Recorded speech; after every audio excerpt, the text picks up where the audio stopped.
The galaxy had seen a lot of stupid things. Truly, monumentally stupid things. Veskouri war priests who challenged black holes to duels of honor. Massivian diplomats who accidentally declared war on 3-star systems by sneezing during a treaty signing. The Gorgillian emperor who tried to eat a neutron star on a dare. The galaxy had seen all of it, catalogued it, shaken its collective head, and moved on. But nothing, and I mean absolutely nothing, had prepared the known universe for the sight of a single human male walking into the grand court of Reth'Alok, bleeding from 4 separate wounds, holding a weapon that was technically already broken, and saying, with complete sincerity, "I'm here for the princess. Whoever has a problem with that can step forward." Nobody stepped forward. Smart crowd. But let us go back. Let us go back to where this magnificent disaster actually started, because the ending means nothing without the beginning, and the beginning, I promise you, is worth every single second. Her name was Seravin Daskala, princess of the Reth'Alok sovereignty, third in line for the spiral throne, daughter of High Matriarch Vorleen Daskala, who had ruled 17 star systems for 40 years, with the kind of terrifying competence that made neighboring empires preemptively apologize before they'd even done anything wrong. Seravin had her mother's eyes, which were large and amber, and capable of expressing 17 distinct categories of disapproval simultaneously. She had her mother's mind, which processed political intelligence at speeds that embarrassed most supercomputers, and she had her mother's temper, which was, by all surviving accounts, the single most dangerous natural phenomenon in the sovereignty. She did not, however, have her mother's luck, because on the 14th cycle of the Reth'Alok diplomatic tour, while her escort vessel was crossing through the Pelin corridor, the ambush hit them from 6 directions at once. The attackers were Veskouri, a mercenary faction so unpleasant that their own home planet had reportedly tried to vote them off through a referendum. They were fast, they were brutal, and they had been hired by someone with very deep pockets and very specific instructions. Capture the princess. Deliver her alive. Do not ask questions about what happens after. Seravin's escort of 12 Reth'Alok soldiers fought with everything they had. They bought her 11 minutes. At the end of those 11 minutes, 9 of them were dead. 2 were unconscious. 1 had managed to escape into hyperspace, screaming coordinates into an emergency beacon, and Seravin herself was sitting in a containment field on the Veskouri command ship, composed as a glacier, absolutely furious, and running calculations in her head about every possible outcome of this situation. The calculations were not encouraging. The Veskouri commander was a thick-necked creature named Burak Then, who had the face of someone who had spent a lifetime losing arguments with walls and winning arguments with smaller creatures. He stood in front of her containment field with his arms crossed and the particular expression of a being who believed he had already won. "Princess," he said, "you will be comfortable, you will be fed, and you will arrive at your destination without harm, provided you do not cause difficulties." Seravin looked at him the way her mother would have looked at him, the way that made imperial senators reconsider career choices mid-sentence. "Burak Then," she said, because she had already identified him from sovereignty intelligence files within 3 minutes of capture. "Your last contract ended with your employer executing you for incompetence. You survived only because the executioner missed. I would encourage you to consider the pattern you are establishing." Burak Then's eye twitched. Just slightly. Just enough. Good, she thought. Angry captors made mistakes, and she was going to need every mistake he made, because her calculations had finally completed and the results were unambiguous. Without outside intervention, she had approximately 60 hours before arriving at wherever she was being taken, and 0 probability of escape before that point. 60 hours. The emergency beacon had fired. Someone might have received it. Someone very unlikely, as it turned out, had received it. His name was Corporal Dio Fasola, and he was the entirety of the human diplomatic security attachment currently stationed on Pelin Station 7, which was the galaxy's least impressive way station, located in the galaxy's least impressive corridor, staffed by the galaxy's most aggressively bored collection of species who had all done something minor enough to get posted there instead of anywhere interesting. Deo was 29 years old. He was from Lagos, originally, though he'd spent the last 6 years living on whatever cramped station or transport vessel the Earth Diplomatic Corps decided to assign him to. He was medium height, built like someone who took the concept of physical fitness personally, with a shaved head and a collection of small scars that suggested a biography more interesting than his current posting. He had brown eyes that tended to look at things with a particular kind of still assessment, like a man perpetually deciding whether something was actually his problem. He was, at the moment of receiving the emergency beacon, playing a card game against a Maluvian dockworker named Strix Pav, and losing badly, mostly because Strix had 6 hands and absolutely no concept of fair play. The beacon hit his secondary comm unit at 0340 station time. He excused himself from the card game, which Strix immediately protested, walked to the corner of the bar, and read the signal. Reth'Alok Princess. Captured. Veskouri. Pelin Corridor. Heading spinward. He stood very still for a moment. Here is what Dio Fasola knew about the Reth'Alok sovereignty. They were one of humanity's few actual allies in this part of the galaxy. Not friendly, exactly, not warm, but genuinely aligned on enough political issues that Earth's diplomatic service had gone to considerable trouble to maintain the relationship. He also knew that a captured Reth'Alok princess, delivered to whoever had ordered this, could destabilize that entire alliance, and destabilized alliances had a way of costing human lives eventually, quietly, through 100 downstream consequences that never made it into any official report. He also knew that Pelin Station 7 had one functioning patrol vessel, currently crewed by himself and a maintenance technician named Orva Shet, who had never fired a weapon in her life, and was, if Dio was honest, afraid of loud noises. He looked at the beacon coordinates. He did the math. The Veskouri ship would pass within intercept range of the Pelin Corridor's secondary transit lane in approximately 4 hours, if they were heading for the most logical destination. He went and got Orva Shet out of bed. She did not take it well. "You want to do what?" she said. It was not a question. It was the vocalization of a being whose brain had simply refused to process what it had just been told. "Intercept a Veskouri command vessel," Dio said patiently. "Disable it if possible, board it if necessary, and recover the princess. There are 2 of us." "Yes, and a patrol vessel that has not passed its safety inspection in 14 months. I know. And you." Orva Shet, who was from a species called the Thuvari, had very expressive antennae. Both of them were currently doing something that could only be described as vibrating with disbelief. "You are a diplomat's bodyguard. You guard diplomats. At dinners. With very little excitement. That's the job description, yes. This is not that." "No," Dio agreed. "This is considerably more than that." Orva looked at him for a long moment. She had worked with humans for 3 years. She had found them on balance to be creatures of baffling contradiction, capable of extraordinary patience and extraordinary impulsiveness, sometimes within the same hour. She had never quite decided whether she found this admirable or terrifying. "If we die," she said, "I want that on record as a formal objection." "Noted," said Dio. "Get the ship warm." They were in transit within 40 minutes. The plan, such as it was, relied on 3 things: the Veskouri's arrogance, the patrol vessel's one legitimate advantage, which was a sensor ghost emitter that made it read as something 3 times its size, and Dio's particular talent for doing things that made tactically rational beings assume he had information they didn't. The intercept happened at 0712 station time, in a stretch of the corridor where the nearest backup was 11 hours away in any direction. Dio opened a channel to the Veskouri ship and let the sensor ghost do its work for exactly 4 seconds before he spoke. He used his most official voice, the one he'd learned from watching Earth's senior diplomatic staff perform absolute certainty in the face of absolutely uncertain situations. "Veskouri vessel. This is Pelin Corridor Interdiction Command. You are carrying a detained Reth'Alok national in violation of the Corridor Transit Accords. You will stand down and prepare for boarding, or you will be engaged under emergency enforcement protocols. You have 30 seconds to respond." There was no Pelin Corridor Interdiction Command. There were no emergency enforcement protocols. The Corridor Transit Accords were a real document, but contained nothing relevant to this situation. He was, quite simply, making all of it up with the particular confidence of a man who had once bluffed his way through a Vrethian customs inspection by citing a regulation he had invented on the spot.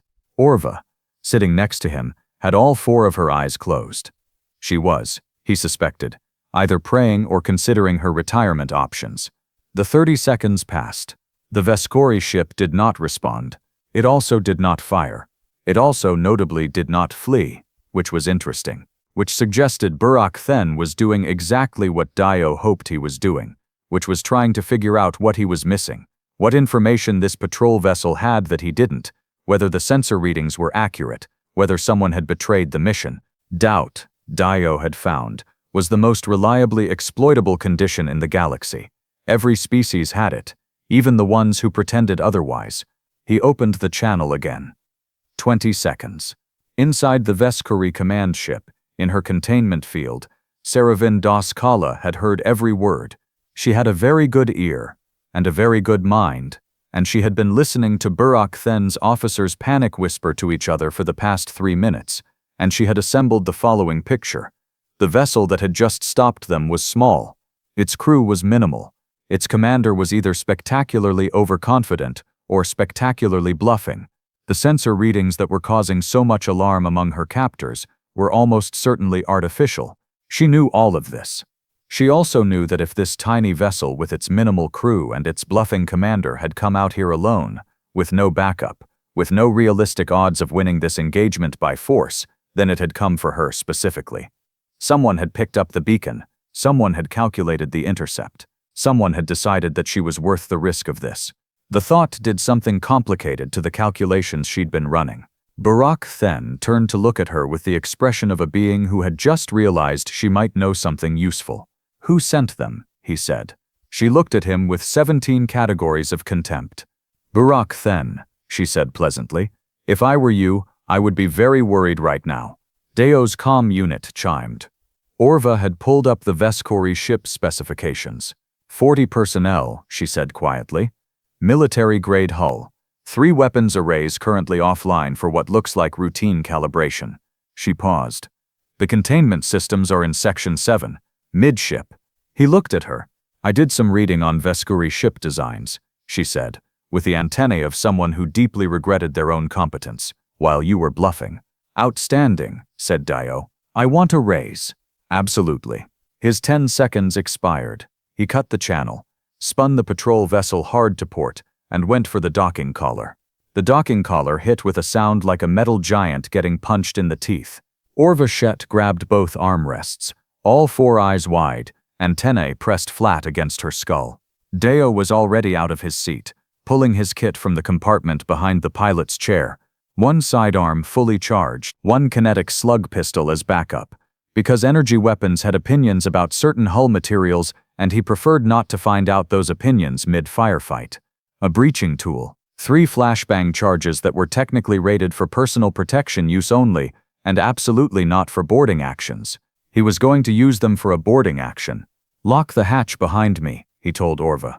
"If I'm not back in 40 minutes, or if anyone who isn't me tries to get through that door, you punch it and run." "Run where?" said Orva, with the voice of someone asking a question they already know has no good answer. "Fast," said Dio. He went through the collar. The first Veskouri guard he met was around the first corner, which was bad timing for the guard and excellent timing for Dio, who had been counting on exactly this kind of predictable patrol pattern. The Veskouri used a 4-point corridor security system. He knew this because he had spent the last 20 minutes reading the same ship specifications Orva had pulled, and because he had once spent 3 days on a captured Veskouri transport during a hostage situation on Merit Station, and because the Veskouri, for all their considerable violence, had absolutely no imagination when it came to interior security design. The guard went down without a sound. Deo took his access card, his sidearm, and his comm unit, and kept moving. Section 7 was 4 corridors away, 2 decks down, and past what the ship specifications cheerfully labeled the primary crew recreation area, which on a Veskouri vessel meant a room full of beings who did violence professionally and spent their off hours celebrating that fact loudly and at length. He went around the recreation area. He was 3 meters from the Section 7 hatch when the alarm went off. Not because of him, as it turned out, because whoever was running the Veskouri ship's sensor array had finally finished their analysis of the patrol vessel and concluded that it was, in fact, considerably smaller than advertised and probably crewed by absolute maniacs. This conclusion had prompted someone to suggest sounding general quarters, and general quarters meant every Veskouri on the ship was now awake, armed and heading toward their assigned stations. Several of those stations were in Section 7.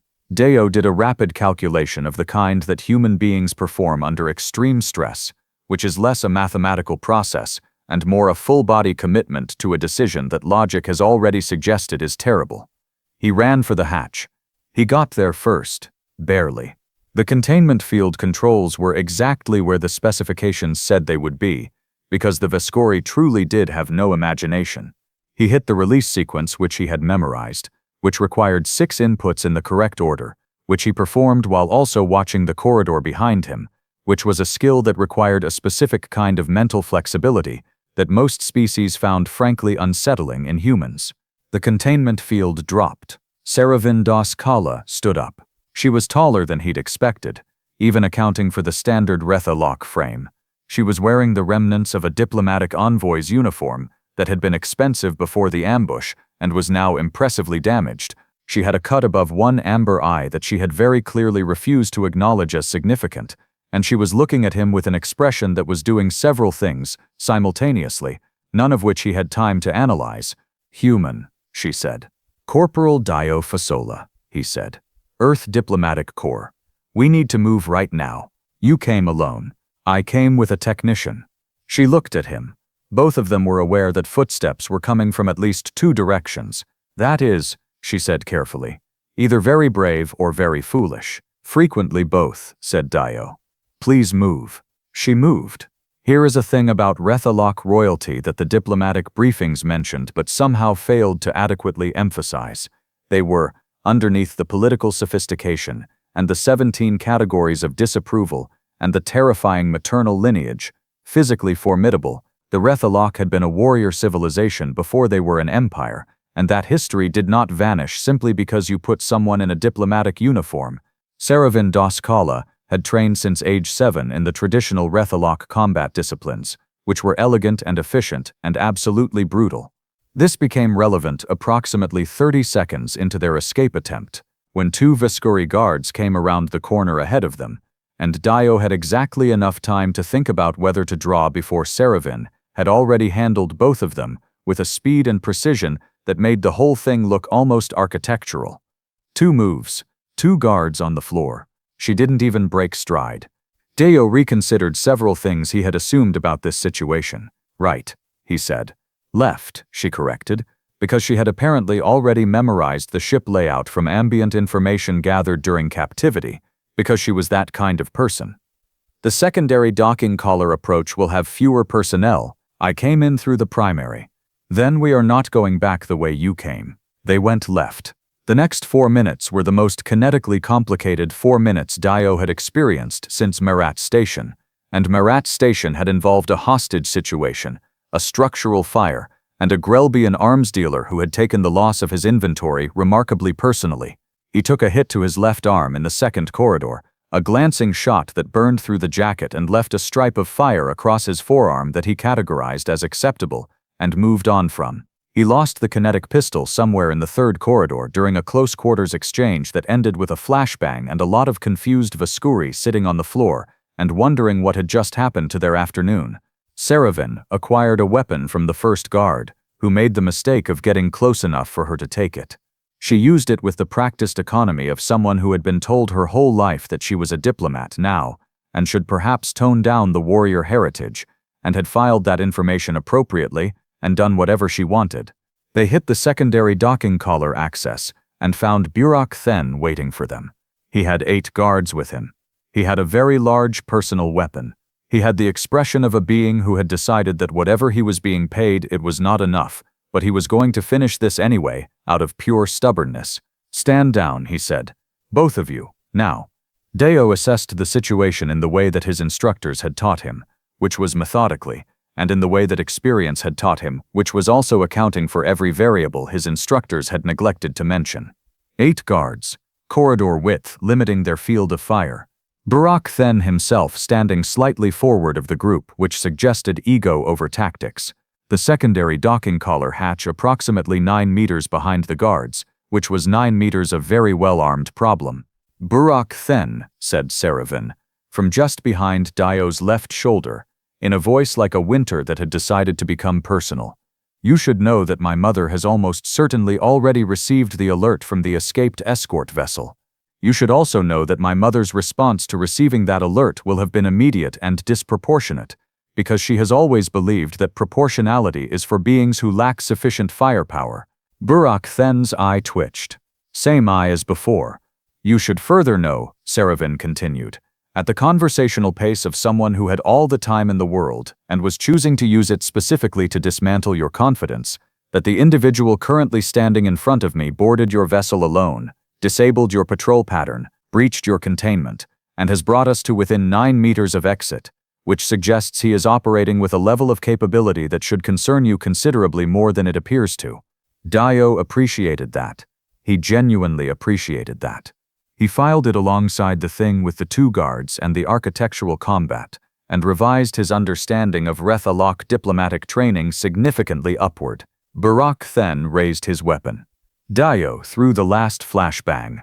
What followed was loud, disorienting, and extremely physical, and sorting out the precise sequence of events afterward would have required a level of frame-by-frame analysis that nobody present was in any condition to perform. What emerged from the noise and the chaos of it was the following.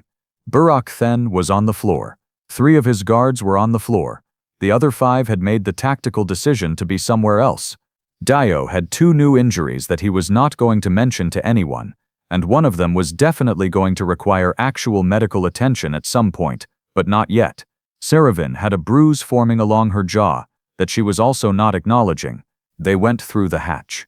The Veskouri ship's secondary collar had not been designed to interface with a Pelin patrol vessel, which meant the connection was imperfect, which meant the transfer was unpleasant, which meant both of them arrived on the patrol vessel in a state that Orva Shet, who had been sitting at the controls with every extremity braced and her eyes closed, described later as, "looking like you had lost a significant argument with the ship itself." "Go," said Dio. Orva went. The patrol vessel detached, spun, and accelerated in approximately the time it took the Veskouri ship to realize what had just happened, and by the time their weapons arrays came back online, there was enough distance that pursuit was going to be a choice rather than a guarantee. Burak then, apparently, decided that this particular choice was not worth making. Smart call, Burak. Maybe you're learning. The patrol vessel ran for Pelin Station 7 at maximum speed, which was not particularly maximum by galactic standards, but was extremely maximum by the standards of a 14-month uninspected craft held together largely by Orva's professional attention and a series of repairs that had required creative interpretations of available materials.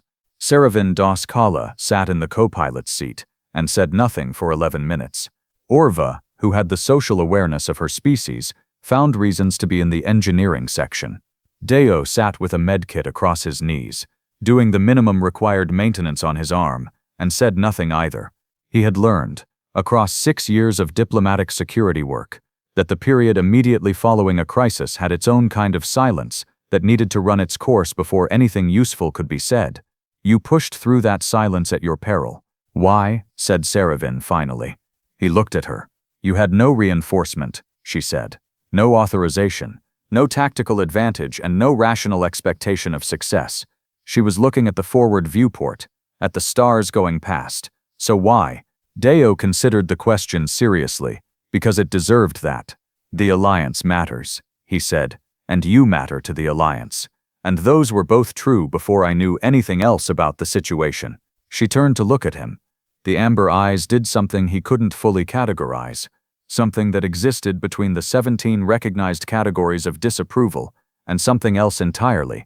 "That is a very pragmatic answer," she said. "It's an honest one." "Yes," she said, "it is." A pause. There is usually more to honest answers than what is immediately stated. He didn't respond to that. There were things that didn't need to be said in the first 12 hours after a crisis, and he had been in enough of them to know which things those were. She let it go. For now, they reached Pelin Station 7 at 11:40 station time. 3 hours later, a Reth'Alok sovereignty cruiser arrived, which was 4 times the size of the station and its arrival caused approximately half the permanent staff to have the kind of existential moment that comes from suddenly understanding how small your posting actually is. High Matriarch Vorleen Doskala was not aboard it personally, but her senior representative was, and the message he carried was formal, official, and expressed in the precise diplomatic language of the sovereignty, which was beautiful and elaborate, and had 17 gradations of gratitude, just as it had 17 gradations of disapproval.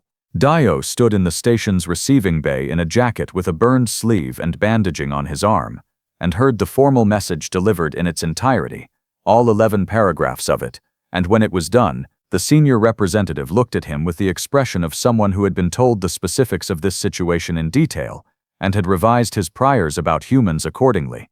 "The matriarch," said the representative, "would like to extend a personal invitation for Corporal Fasola to visit the sovereignty at his earliest convenience." "I'd be honored," said Deo. Seravin, standing 2 steps behind the representative in the formal position of the rescued dignitary, said nothing. But the amber eyes were doing something again, something specific and unhurried, and Dio filed it carefully in the part of his mind that he didn't examine in public. She left with the cruiser at 1400 hours. She did not say a personal goodbye, because that was not the Reth'Alok way, in public, in formal settings, with her mother's representative present. But as the cruiser's entry ramp was closing, she looked back. Just once. Just long enough. Deo stood in the docking bay of Pelin Station 7, which was the galaxy's least impressive posting in the galaxy's least impressive corridor, and watched the cruiser go. Orva Shet appeared at his elbow. She had brought 2 cups of something hot from the station canteen. "So," she said. "So," said Dio, "we're absolutely going to get a formal reprimand for this. Definitely. And you're going to accept it without argument." "Probably not." Orva sipped her drink. Her antennae had settled into the configuration he recognized as cautiously satisfied, which for a Thuvari was the closest thing to a celebration they'd perform in mixed company.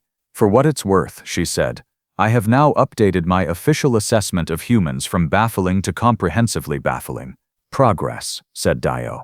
The galaxy, somewhere in its vast and catalogued memory, quietly filed the incident under a growing entry it had been maintaining for several years, in the section dedicated to the most reliably unexpected species it had ever encountered. The entry was long. It was getting longer. And somewhere on a Reth'Alok sovereignty cruiser, heading home at speed, a princess sat in the quiet of her assigned quarters, running calculations that had nothing to do with escape probabilities or political outcomes, and finding that for the first time in her adult life, the numbers were not the most interesting thing in the room. The most interesting thing in the room was the memory of a human who had boarded a hostile vessel alone, for reasons that were both entirely pragmatic and entirely insufficient to explain the whole truth, and who had not said the rest of it, because he was the kind of person who understood which things needed time. She could be that kind of person too. She would see him at the sovereignty. Her mother had extended the invitation personally, which her mother did not do without reason, and her mother never acted without knowing exactly what she was doing. Seravin Doskala, Princess of the Reth'Alok sovereignty, third in line for the spiral throne, allowed herself something small and private and entirely her own. She smiled. The galaxy, frankly, should have been worried.